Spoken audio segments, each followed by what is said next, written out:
there life in the universe? Nobody really knows. But it is possible that in the space beyond us, there is life, that there are other suns giving warmth and life to worlds like ours. In the years, in the ages, in the eons ahead, we may find the answer to our questions. We may find that in the space beyond us, beyond the stars, there are worlds with life far richer than our own. Tales of Tomorrow speculates about such a future. The Diamond Lens, starring Franchot Tone with Louis Van Rooten.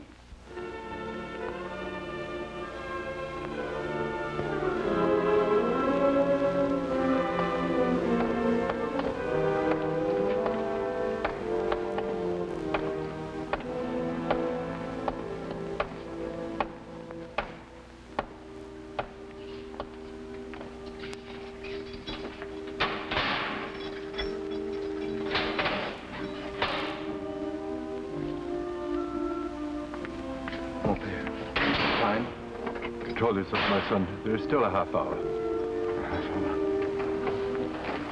A half hour of sweet life?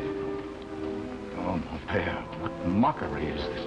Who could conceive that I, Andre Lapalme, student of the microscope, with all the secrets of the universe at my command,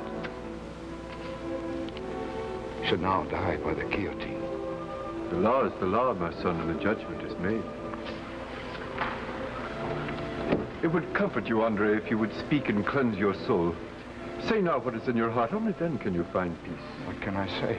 Who would believe me? They call me mad. But I saw what I saw through the diamond lens. The diamond lens? You're puzzled. Oh, no wonder. Only I possessed the diamond lens, mon père. Only I looked through it. Only I saw the miracle. Tell me about it, my son. All my life, I dreamed of the perfect lens. All my life, as a student of the microscope, I worked and starved to perfect one. But I failed. Time and time again, I failed. Then, one day, in the library of the Académie Française, I found an old and rare work by Anton Clememko, inventor of the microscope. And there, I found the secret. It required an immense diamond of over 100 carats. This diamond must be shaped by a powerful acid so that its planes ran in a particular geometric pattern. And this, wrote the master, would be the perfect lens. And through it, a drop of water would reveal a miracle. I was enthralled, fascinated by what I found.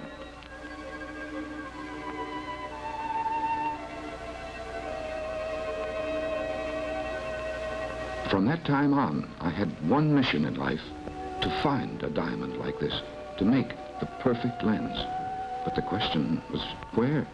Where could I, a poor, poverty-ridden student, ever obtain such a gem? And then, as though fate had decreed it, a new tenant moved into my pension, a clerk in the jewelry shop, Gaston Dubois, his name. I sought an introduction to him. I carefully cultivated him. I spent my rent money for expensive wines to entertain him.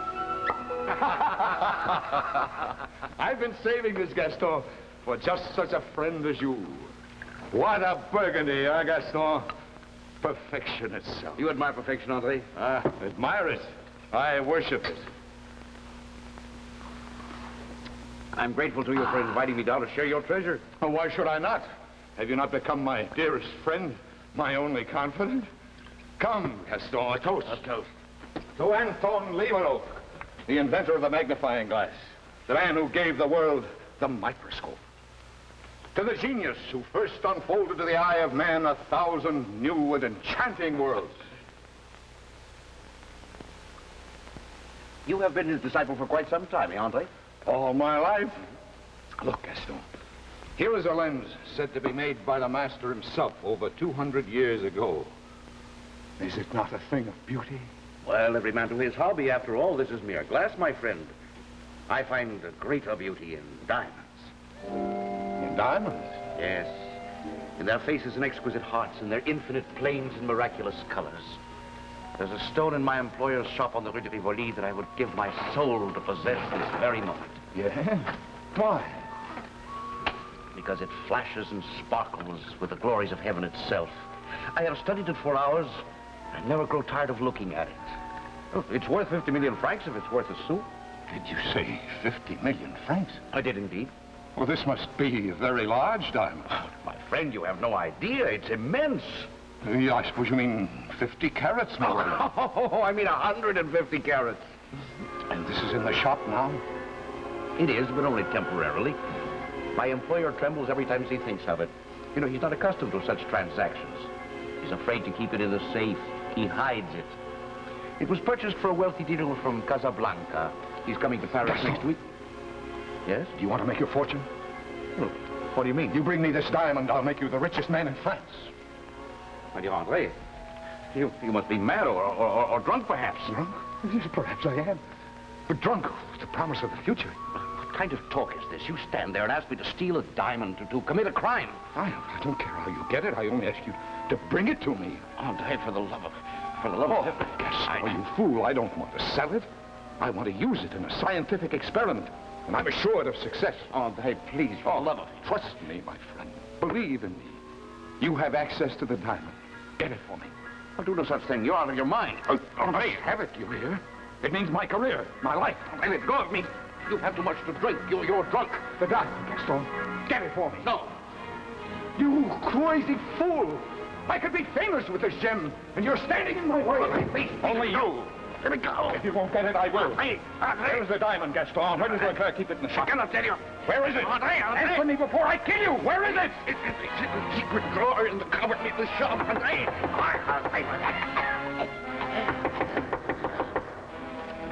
What is the meaning of this disturbance, Monsieur Lapont? You have made enough noise in here to wake the dead. I will not have it. My other tenants are complaining. See? You spent your money on expensive wine, but when I ask you to pay the rent, that's... Get out, you hag! Do that.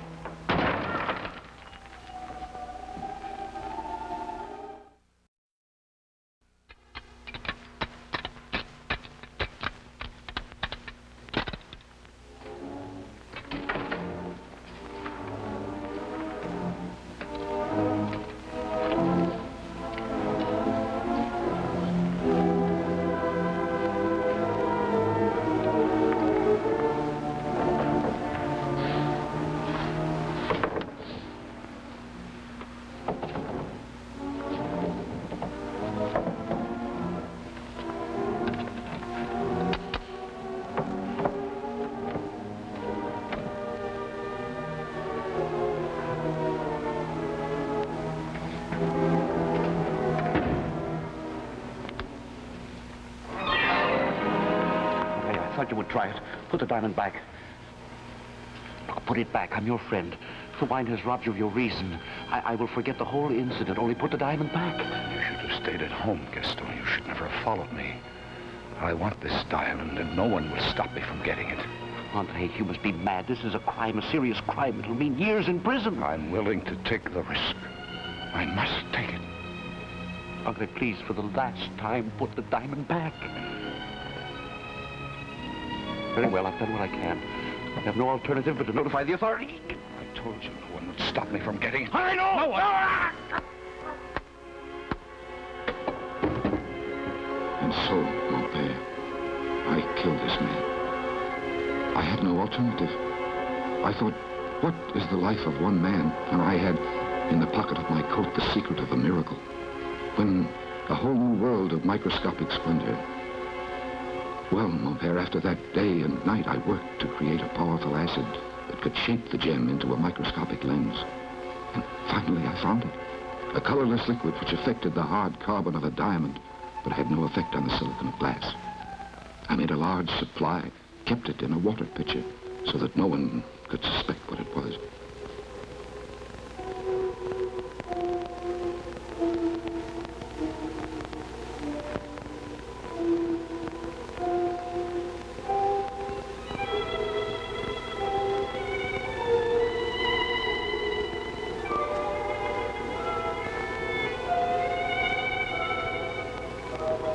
After another week of shaping the diamond, I was ready. at last, was ready. The perfect microscope. I could not wait to see what it would reveal to me. What kind of world it would show far beyond the world of the ordinary microscope. What miracle would it reveal through its brilliant prismatic heart. This was the moment I waited for, dreamed of, lived for.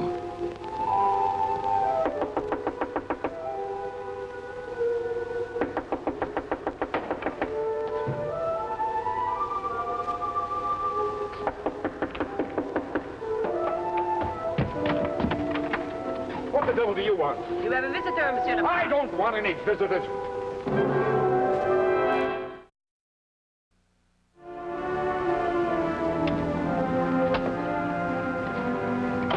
Well, you are Monsieur André Lapin?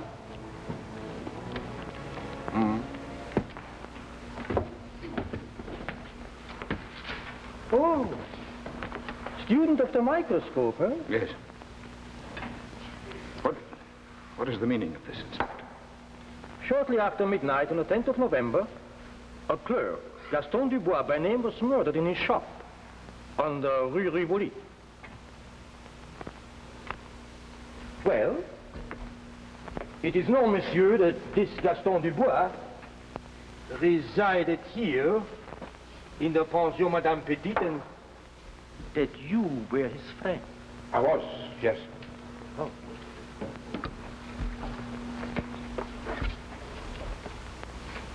A good friend. A dear friend. You admired him. I loved him. He was a man among men. Can you tell me, monsieur, were you aware that he might have had an enemy or enemies? Impossible. Oh, Gaston indeed. Dubois was a gentle soul. To know him was to love him. I, André Lapin, can vouch for this. No one could have wished him harm. And now, as you say, he lies murdered. Murdered by some thief in the night who stole a diamond and fled. A very curious statement, Monsieur Lapin. Very. What do you mean? Well, the matter of the diamond was never mentioned in the newspapers. How did you know it was stolen? I assumed it was, Inspector.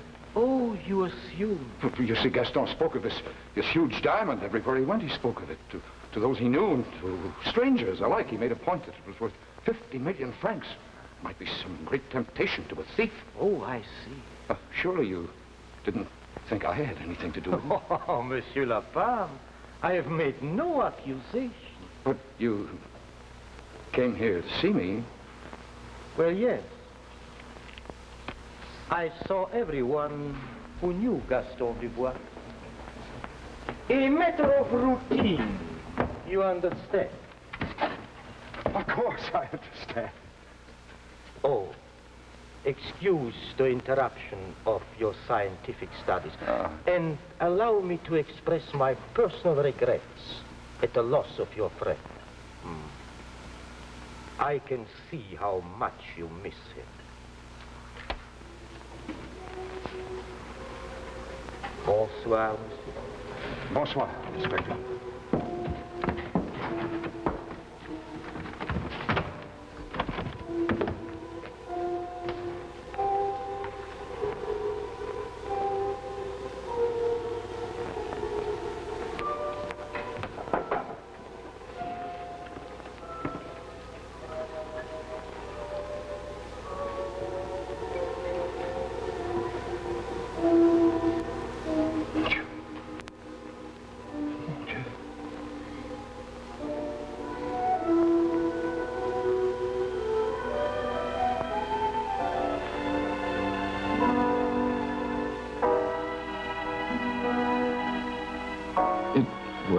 Incredible. Through the wondrous power of the perfect lens, I had penetrated beyond the grosser particles of aqueous matter and found an entire new and dazzling world in a single drop of water. For hours I stared through the lens. For hours I could not take my eye from what I saw.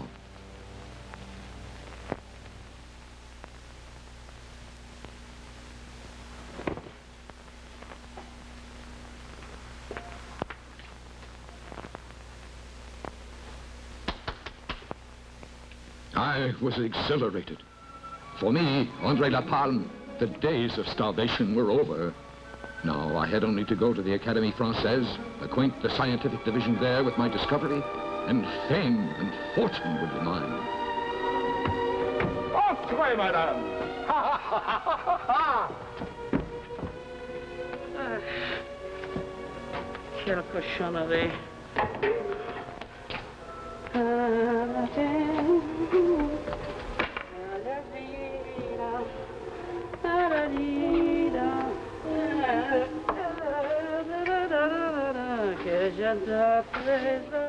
The perfect microscope. My dear Monsieur Lapalme, you must be mad. But, Professor Pissarro, I tell you, I have it. And through it, I have seen a whole new world in a single drop of water. Fantastic. Is it? Why? It is already accepted that great universes exist beyond the range of our most powerful telescope. Why is it not possible in a submicroscopic world? A different kind of world, far beyond the power of any microscope we have. And I tell you again, it is impossible, scientifically impossible. Monsieur Lapalme, if you will excuse me now, I am a busy man. But if you'll only listen to me. If I listened to every crackpot and dreamer who came to the Academy, I would have no time for my own work. Professor Pissarro, please, I only ask that you look through my microscope with your own eyes. See for yourself. There is no such thing as a perfect microscope. As long as a lens is made of glass, there are bound to be flaws, aberrations. Yes, true, Professor, but suppose it were made of a diamond. Eh? A diamond, you say? Pure diamond, huge in size, and scientifically shaped into a perfect prismatic pattern. A diamond, eh? And the miracle, Professor. I live nearby on the Rue Saint-Philippe. Come with me and I will show you a sight beyond your wildest dreams. Very well, Monsieur Lapalme. Your proposition intrigues me. If it is only half as true as you make it sound. Please.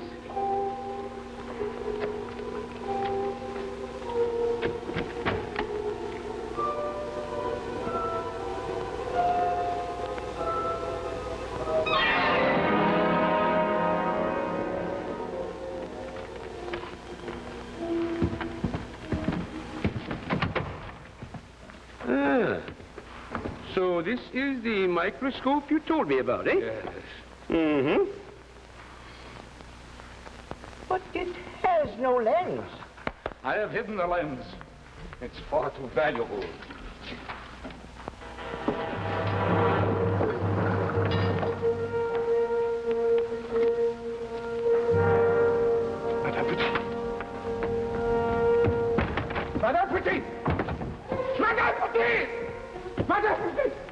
Oui, Monsieur Lapalme.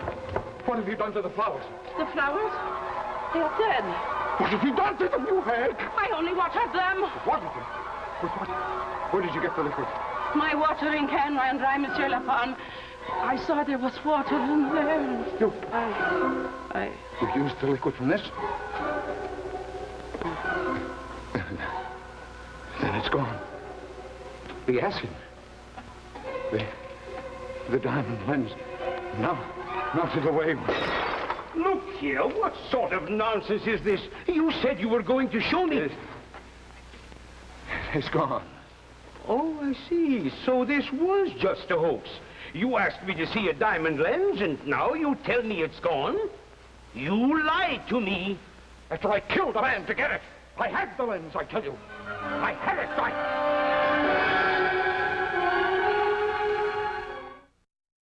This is my story, just as it happened. I swear it.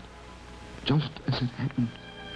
I saw what I saw with my own eyes, and they called me mad. They said I was insane. All you have to tell me, my son. This is all. Mon père. Yes? You believe me, don't you? Tell me you believe me, mon père, that what I saw was not the product of a fevered imagination. Say you believe me, mon père. Even you do not believe.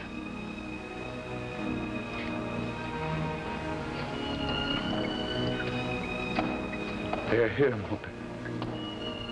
Time has come.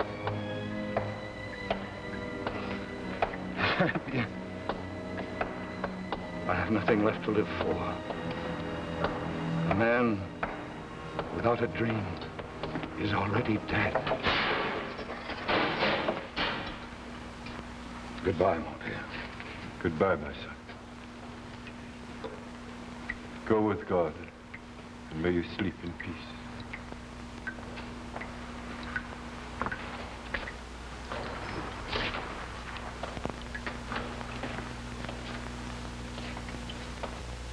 Who will ever know the truth, the real truth? Who can say what he really saw in a single drop of water? But he and he alone was the only witness. Who else, in the case of André Lepalme, can draw the line between the world of imagination and the world of reality?